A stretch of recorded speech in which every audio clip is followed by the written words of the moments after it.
Hi, my name is Edwin Gines. I'm a student at the University of North Texas. I am majoring in applied technology and performance improvement. I'm also an aviation mechanic. Today, I will be giving you an illustrated presentation titled The Prevention of FOD. You might be wondering, what is FOD? FOD is the acronym for Foreign Object Debris or Foreign Object Damage. I will be familiarizing you with the dangers FOD can create in the aviation environment. I will also be introducing you to ways FOD can be prevented. In order to get all of you to start thinking critically, I will be asking you 4 questions. First question: have you ever worked in the FOD critical area? No. No? Okay. That's okay. If you haven't, it's okay, because the information you will learn today can be applied to many other things, not just aviation. An example of this would be working on a car, working in a factory environment, industrial environment. There's FOD in all those type of places that can create a threat to your life or to the product. Now, the second question I'll be asking is, have you ever seen tools or hardware just laying around in bad place, whatever, they're not supposed to be there? Did you pick them up? Did you dispose of them? Or did you just leave them, say, not my problem? Yeah, I seen that. You seen I that? tried to clean it up. Some Try to clean it up? Tried, but Yeah, I understand. It happens. Right, It happens. Right. People have other things to do, Right. Okay. It's okay. If you did, how did you go about it? Well, I was just, I was like, man, I didn't know where the stuff was at, where it goes, so I just put it in one spot. Try to put it all in one pile. You throw it out or something. Right. Okay. That's good. That's a good way of going about it, because today that's a big step. After today, you're gonna know how it's the little things that make the big differences. Okay. That's a good answer.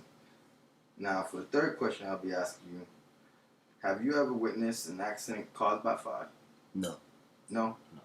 Okay. FOD is very dangerous. Today I will be showing you a few examples of how dangerous FOD can be, how it could damage the product, how it can be dangerous to yourself, and even cost you your life. For my final question, I'm going to ask you, do you think bird matter, aka poop, bird excrement, is considered FOD? No. No? No. Okay. Well, it is. The reason it is because the turbines of an aircraft spin so fast that when bird matter hits them, it destroys the turbine blades, therefore causing aircraft to crash, the turbine engine to explode. All different kind of things can happen. My personal experience from FOD is, as an aircraft mechanic, I learned from A&P school.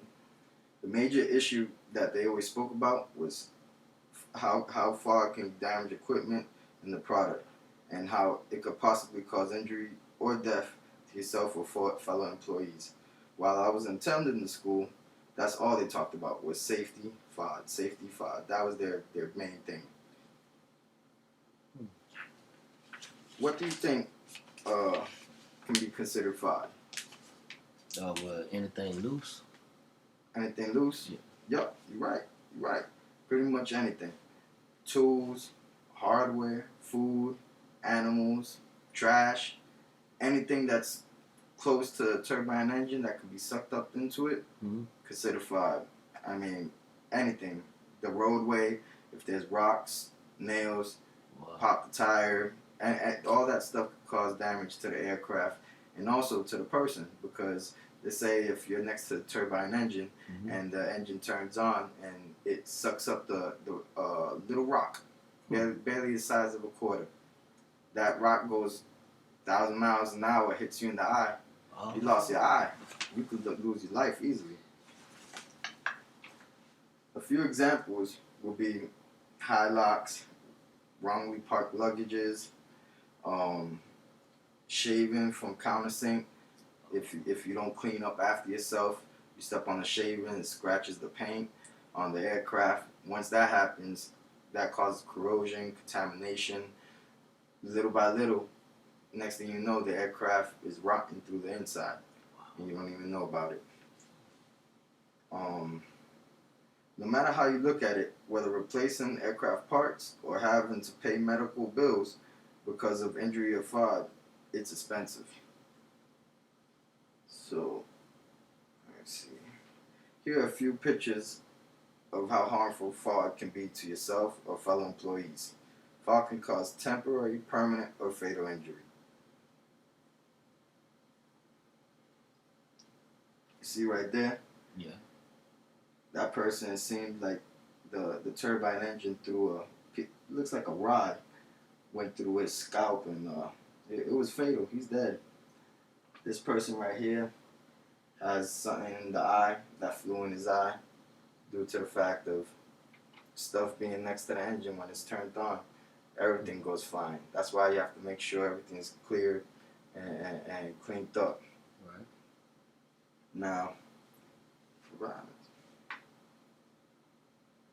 Now, ways to avoid fraud. A few ways to avoid fraud and prevent fraud from happening would be tool control, hardware control, picking up after yourself, clean as you go. Do you have a couple of examples of what will be tool control that you Tool know control. of? What you think tool control is? Well, you can have like a, have I guess like a wall. You have the nails. You have the outline. And you Shadow boxing. Right. Yeah. Shadow boxing. Okay. Yeah. Yes, sir. Shadow boxing is an excellent way of having tool control. Okay. That way, you don't just leave the tools thrown around. You always have accountability for the tools. You know where they're at. Right. That's an excellent way for tool control. How about hardware control? What do you think is a good method to go about hardware control?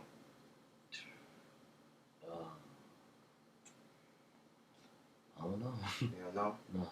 What you think about grabbing the right amount of stuff that you need? Oh, okay. Let's say if you need 3 rivets, make sure you just grab 3 rivets, not 5, not 6, because those leftovers, if you're in a rush, we're human beings. Yeah. Easily forget about it. Next thing you know, you left them there, and next day you come back, there was an injury, fatality, due to those rivets just being left there. Not purposely done, just it happens. Right, accident. Right. So that's a good way to go about tool control. You take what you need. Also, you have bins, storage bins. You have labels on them. Mm-hmm. You know what I mean? So when you have your hardware, you make sure you put it right back where it goes. So if you have the little bin that has the labels, right. if you take 2 or 3 extra, you have the little bin next to you. You just put the hardware right back. Gotcha. And so with your labels, you know exactly where it goes. Gotcha. So that's a good way for hardware control. Picking up after yourself. Picking up after yourself is a biggie. In the aviation business, just like in a lot of other businesses. Right. I mean, you could be doing anything. How many times has it been that you're doing one job, boss is rushing you, oh, we need you to do another job, and you go running to do the other job. You're just trying to be a good worker, good mechanic, whatever.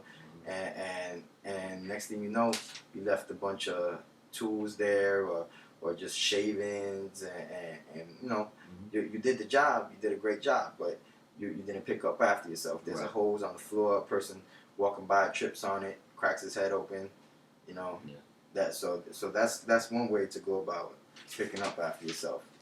Anytime you finish a job, before running to the next one, with respect, you tell your supervisor, sir, I'll be right there. Let me just pick up the mess I did after, while I was performing my job. Okay. So pretty much the best way to prevent fraud is to be organized, clean as you go, even if it means having to pick up after somebody else. Right. I know that's a rough one. Yeah. I hate to pick up after people. When I'm in a job, I feel he's a grown man. I'm a grown man. We need to take care of ourselves. But once in a blue moon, you got that person, either purposely or they just might have forgot. Yeah. They leave their things thrown around, whatever, and you know, we don't want to be babysitters, so we don't want to have to pick up after them.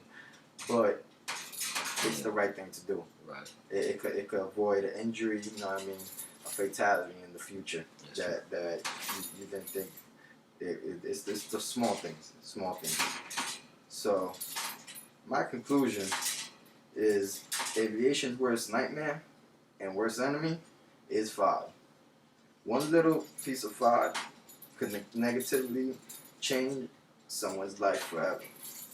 Whether it be getting them fired because it damaged $1 million aircraft part, or getting them injured where they have to, you know, pull out that money, pay those medical bills, or be fatal.